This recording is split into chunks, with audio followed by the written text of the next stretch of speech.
Now, Paul and I have been sitting here watching this scene in Sydney unfold with the hostages and this nut job that took them there in this Lindt Chocolate Cafe. We're starting to get a fair amount of buffering now on the coverage. They've got this little bomb disposal robot that's going to wander up there, I guess, and do something here. It's one with the green light on its tail light there. Yeah, I got about on 5:30 and started watching this stuff, and then Paul got up here just in time, basically, to see the sort of the final rapid fire action. Of course, then they cut out stuff when they were doing CPR on one of these poor so-and-sos that we haven't heard yet about how that came out. I've been looking on Google Earth to try to get sort of a point of view. I'd completely misunderstood what the situation. Apparently, this cafe is in this very building I was looking at. I was thinking it was the next building up the street, and this was kind of like just a staging area for these guys here outside the Chambers Hotel or Hotel Chambers there in Sydney. But it's attached to the hotel. Yeah, the cafe apparently is. Now, Yeah, it seems like there's attached to the building that the hotel was in. It seems like there's two units of the Hotel Chambers. One on one side of the street and one on the other side of the street. Although Google Earth is not all that clear about this stuff sometimes. Now it looks like they're going to send in the human bomb dude there.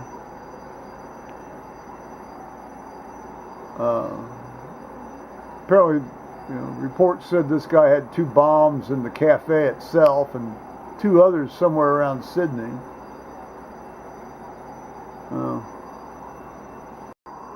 I've been looking at this sign now for about 6 hours, and I'm developing a mighty hunger for a burger and a beer, actually, quite honestly. What ho, what news?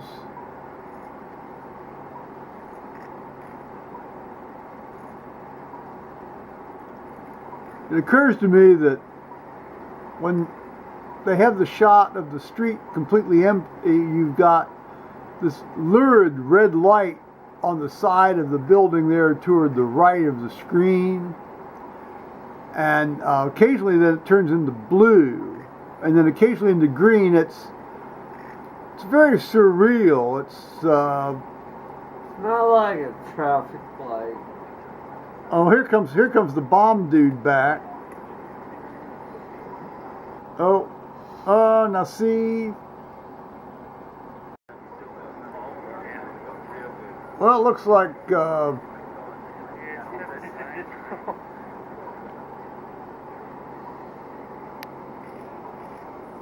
if I had the headphones on, I could tell you what they're saying, but I don't have the headphones on.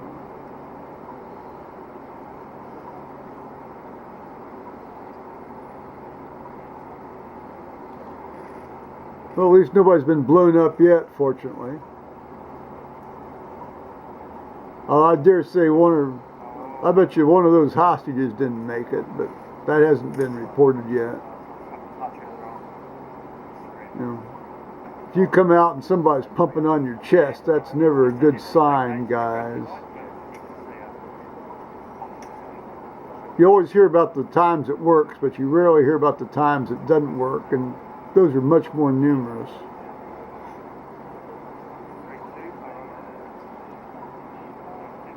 Well, they put his helmet back down over his face, and now he's marching back. And he's got a partner. Well, I don't know if he's... That other guy doesn't look like he's got the full suit on, does it? No, well, it's hard to... Well, he's... All these guys have had on all sorts of stuff, A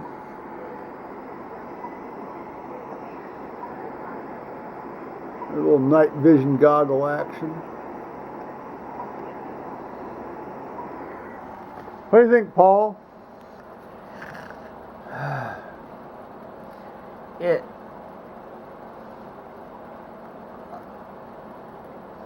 I can't tell. I mean, they've not brought a lot of people out of there. Well, apparently they had, but that was when the video feed cut off. I mean, they said they've gotten like 11 folks out. Well, At least. how many were still in there? Well, I don't know. I mean, at least. Well, they said 5 others, so 16, and then 5 had escaped. So I'm assuming it's the most there were 21, but they've not given any final numbers on this yet, and I don't think they'll get it squared away for another day or so. Yeah. Well, Sure. the flux of events, the contingencies of history. We're evidently with the guy with the supposed bomb on him is still in there because that's why the bomb guys keep going in. I don't know. We'll see, I guess, here. Meanwhile, They would have to check, see if he actually does have a bomb. here's a shot of this very lurid red wall, which I was talking about. Well, that's just frightful. Well, I guess the Channel 7 TV outlet down there in Sydney reported that there's been 2 dead and 3 injured. Well, the Telegraph website just said in their text below this video feed that the siege is over. And that's been confirmed by I guess the Sydney police. So, well, it's god awful for the 2 people killed and the 3 injured, if those are the actual numbers. Certainly one of them clearly looked like they were dead. I don't know whether it was a hostage or the crazy so-and-so himself. Now, Paul and I were speculating that there might have actually been a second guy in there that was kind of like a plant before this fella usually are. Even showed up, Right. And that would account for the 2 bursts of weapons fire. And the guy having more weapon fire than what he walked in with. Well, I think most of that weapons fire were the cops, but No, I'm talking about the guy to fight back the cops. well, they didn't say he had an automatic weapon. Maybe, I don't know. Anyway, we'll find out more. But I bet you I wouldn't doubt but what he had an accomplice in there that was already planted before he walked in. Right. Yeah. And the accomplice may be one that got away. Well, who knows? We'll find out. So May not find out. well, yeah. All righty.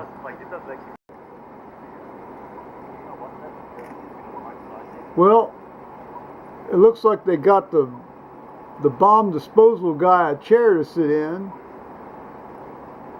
We're getting a view of, we had a view of the computer screen from wherever they're shooting this. I think they're shooting this from Caddy Corner across the street. I can't tell if that's a dude or a chick.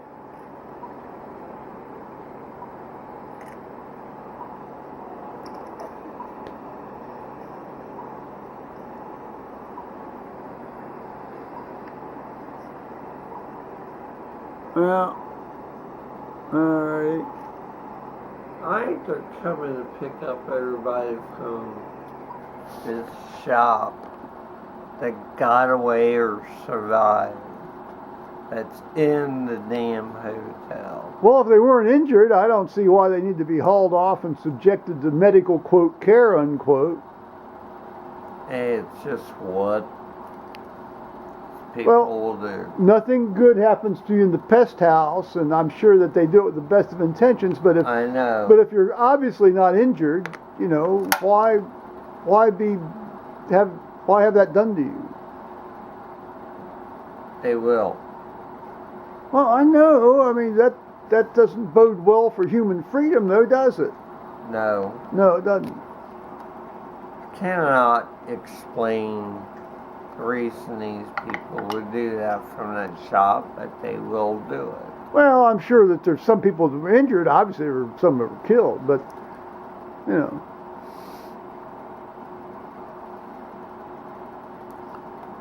Well, the latest is they say a woman who was shot in the foot is taken out on a stretcher out of the cafe. I bet it was a ricochet. Well, it's hard to say. I doubt that it was like one of these things where these guys would used to shoot themselves in the feet in World War I or World War II to get out of the line of combat. Yeah. I don't. Well, I doubt she did that. No, No. I'm just saying it possibly a ricochet. Oh, that's quite possible, given the amount of gunfire that we heard. Right. I mean, it was astonishing. Right. Yeah. Now this is, you know, off of the Daily Telegraph feed here. Gunfight is underway in the Lint Cafe. The second round of gunfire appeared to take police by surprise. There were at least 2, possibly 3 rounds of gunfire. We have halted and will edit our live stream to prevent disturbing images being broadcast.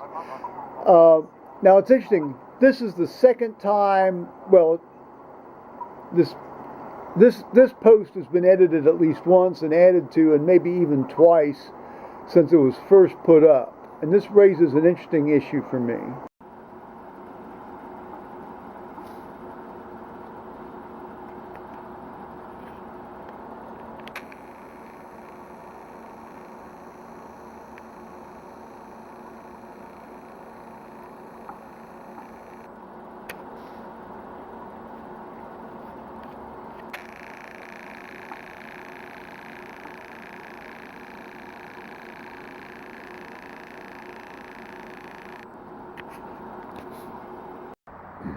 Hello, YouTubers. Well, now that the high drama is over, or at least apparently over from Sydney, Australia,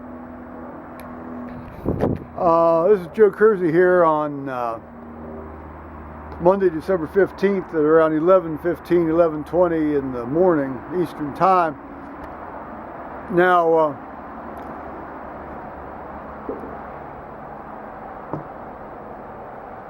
as anybody who watches me regularly knows, my tone can sound somewhat flippant. And sounds like I'm making light of very serious events. And I in no way wish to convey that impression over this set of circumstances here today that unfolded here very early in Sydney, which would be December 16th, Tuesday, their time.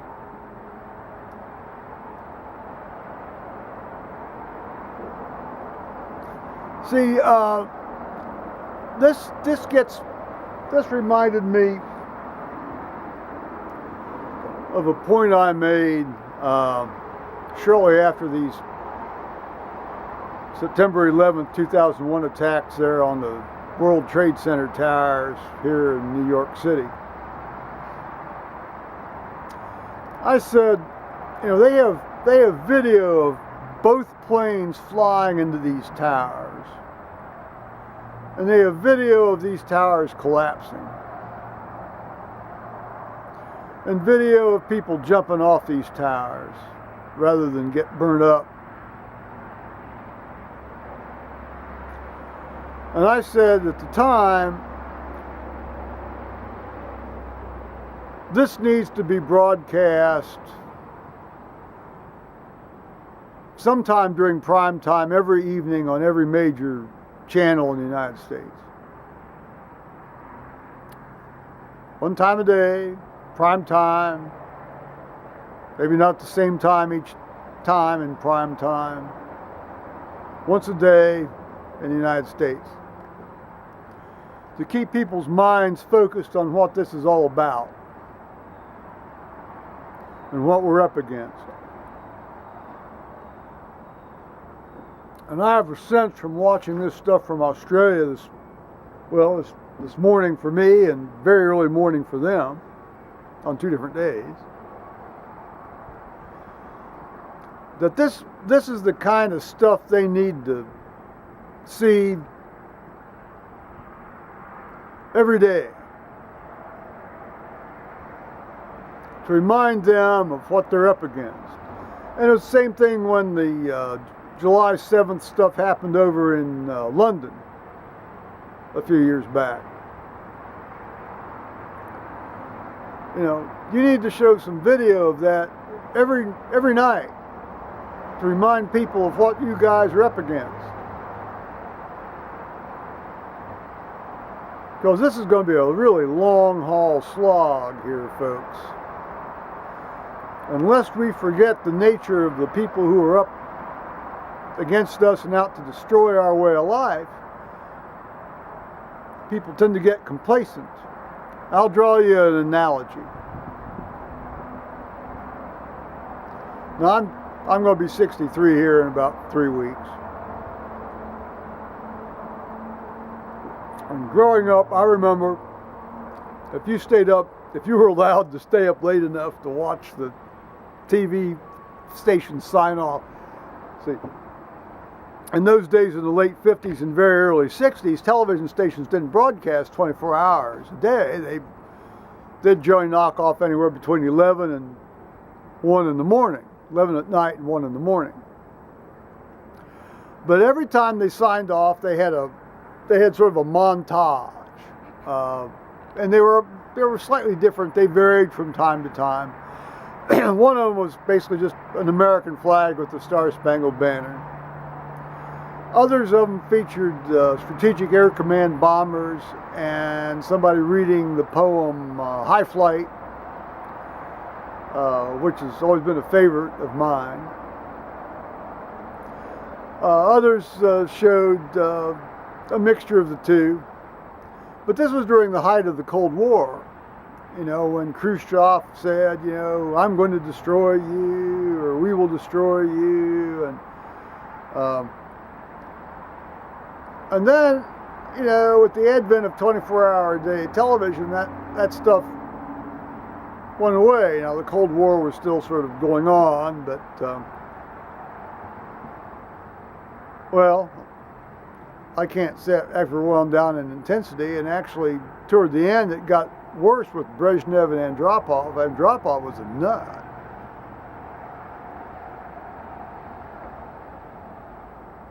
But,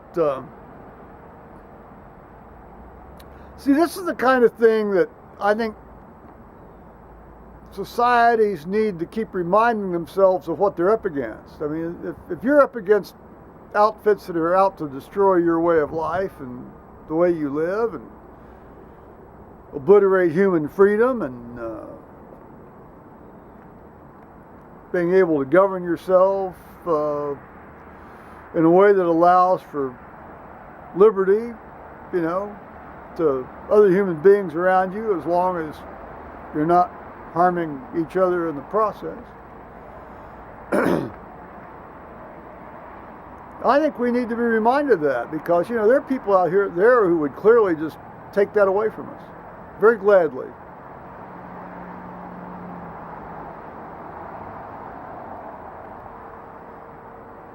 So it's been very interesting, and, you know, and I want to reiterate that any of the images shown in this video are not my images. Those are the property of the Daily Telegraph out of London in the United Kingdom, and in no way am I appropriating them for myself.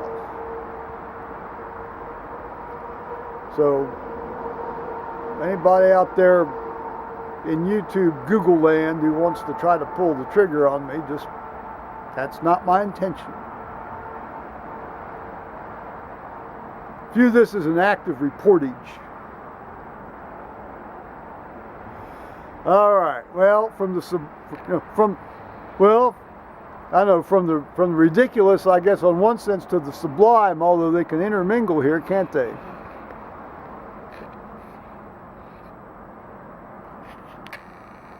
Beautiful day out here on Alum Creek, on the Island of Peace.